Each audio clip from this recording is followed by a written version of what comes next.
যার আদি নেই, অন্ত নেই, যার উপস্থিতিতে সময় থমকে দাঁড়ায়। ইট পাথরের খোদাই করা এই এক একটি কারুকাজ যেন শতাব্দী প্রাচীন কোনো এক জপমালার দানা। 108টি মন্দির, 108টি জপ, আর এক অমোঘ শান্তি।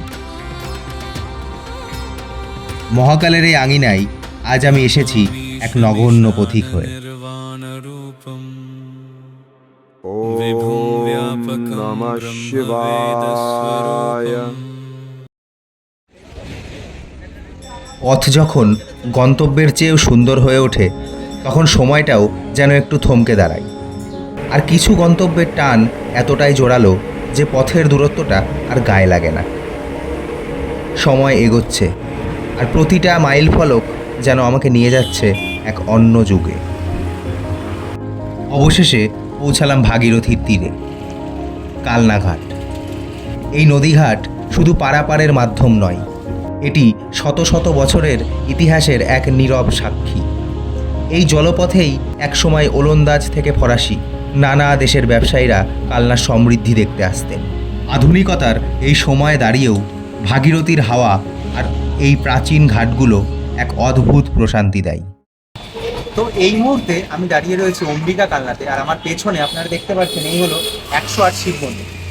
আর আমি দাঁড়িয়ে রয়েছি এই মুহূর্তে শিব মন্দিরের গেটের বাইরে, এবং ঠিক আমার উল্টো দিকে রয়েছে রাজবাড়ি প্রাঙ্গণ। তো এখানে আপনাদেরকে একটা ইনফরমেশন আমার দেওয়ার ছিল, সেটা হচ্ছে আমি এই যে ভয়েসে কথা বলছি, এইভাবে ভিতরে মানে রাজবাড়ি প্রাঙ্গণ বলুন বা 108 শিব মন্দির চত্বরের ভিতরে বলুন, আপনারা কিন্তু ভিডিওগ্রাফি করতে পারবেন না।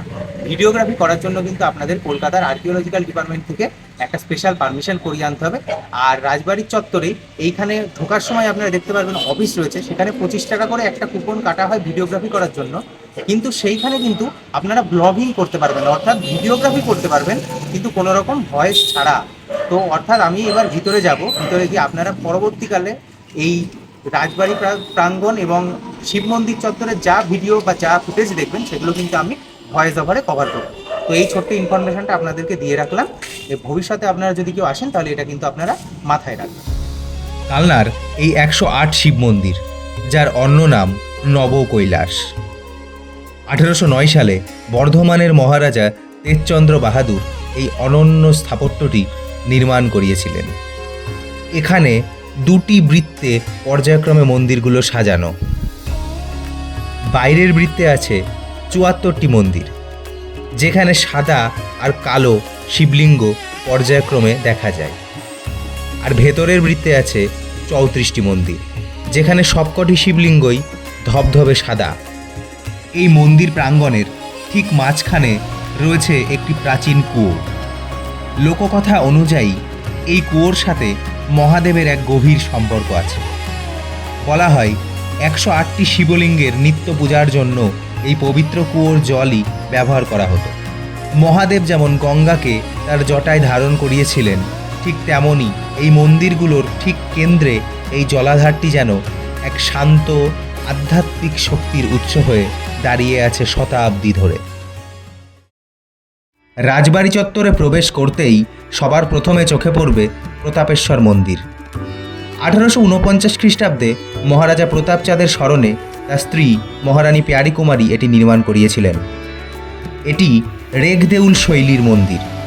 এর গায়ে পোড়ামাটির বা টেরাকোটার যে সূক্ষ্ম কাজ আছে তা গোটা বাংলায় বিরল। এখানে রামায়ণ মহাভারতের কাহিনী থেকে শুরু করে ব্রিটিশ আমলের জীবনযাত্রার ছবিও খোদাই করা আছে। মন্দির থেকে কয়েক পা সামনের দিকে এগোলেই আমাদের চোখে পড়বে নাটমঞ্চ বা রাসমঞ্চ। ছাদবিহীন রাসমঞ্চের এই গঠনশৈলী আজও আমাদেরকে মুগ্ধ করে তোলে। সারিবদ্ধভাবে দাঁড়িয়ে থাকা এটি হলো পঞ্চরত্ন মন্দির বা 5 মন্দির। এই মন্দিরে প্রধানত 3টি বড় ও 2টো ছোট মন্দির রয়েছে। এখন আমরা প্রবেশ করতে চলেছি এই রাজবাড়ি চত্বরের সবথেকে পুরনো মন্দির, লালজি মন্দির। 1739 খ্রিস্টাব্দে মহারাজা কীর্তিচাঁদ তার মা মহারানী ব্রজকিশোরী দেবীর বৃন্দাবন যাত্রার মানত পূরণার্থে এটি নির্মাণ করিয়েছিলেন। এটি বাংলার বিশেষ আটচালা শৈলীর রাধাকৃষ্ণজির মন্দির। এর সামনে রয়েছে একটি বিশাল নাটমণ্ডপ। এটিই এমন একটি মন্দির যেখানে আপনারা ভোগ প্রসাদ গ্রহণ করতে পারবেন মাত্র 100 টাকার বিনিময়ে। পাঁচিল দিয়ে ঘেরা এই মন্দিরটি হল কৃষ্ণচন্দ্রজি মন্দির। মহারাজা তিলকচন্দ্র তার মহারানী লক্ষ্মী কুমারী দেবীর ইচ্ছায় আনুমানিক 1752 খ্রিস্টাব্দে এই মন্দিরটি নির্মাণ করিয়েছিলেন। এই মন্দিরটি বাংলার স্থাপত্যের এক অনন্য উদাহরণ, যাকে বলা হয় 25 চূড়া বা পঞ্চবিংশতি রত্ন শৈলী। পুরো বাংলায় যে 6টি 25 চূড়া বিশিষ্ট মন্দির রয়েছে তার মধ্যে এটিকে অনেকেই অনন্য বলে মনে করে। 108 মন্দির আর রাজবাড়ির এই মন্দিরগুলি ছাড়াও রয়েছে গিরি গোবর্ধন বা রূপেশ্বর মহাদেবের মতো অনেক ছোট ছোট স্থাপত্য, যা কালনার প্রতিটি ধূলিকণায় ইতিহাসকে আজও বাঁচিয়ে রেখেছে। ওম ত্র্যম্বকং যজামহে সুগন্ধিং পুষ্টিবর্ধনং উর্বারুকমিব বন্দনাং মৃত্যুর্মুক্ষীয়মামৃতাৎ। ওম নমঃ শিবায়।